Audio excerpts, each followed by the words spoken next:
पश्चिम बंगाल के आसनसोल दक्षिण विधानसभा क्षेत्र में चुनावी माहौल उस समय और गर्मा गया जब भाजपा प्रत्याशी अग्निमित्रा पाल ने तृणमूल कांग्रेस पर तीखा हमला बोलते हुए कहा कि ममता बनर्जी ने नया संविधान बना दिया है, लेकिन यहाँ भारत के संविधान का सम्मान नहीं होता। उनके इस बयान के बाद राजनीतिक विवाद और तेज हो गया। इसी बीच अग्निमित्रा पाल पर हमले की खबर सामने आई, जिसमें उनकी गाड़ी में तोड़फोड़ की गई। इस घटना ने चुनावी माहौल को और तनावपूर्ण बना दिया है।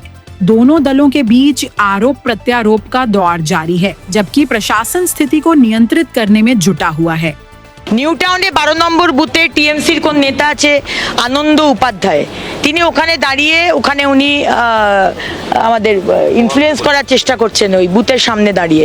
12 নম্বর বুথ আনন্দ উপাধ্যায়, আমি কমপ্লেইন জানাচ্ছি। ভোটারদের আটকানোর অভিযোগ আনছে আপনি। ইনফ্লুয়েন্স করার চেষ্টা করা হচ্ছে। নিমচাতে ডামি ইভিএমটা দেখিয়ে বলা হচ্ছে এইখানটাতে ভোট দেবে, এইখানটাতে ভোট দেবে।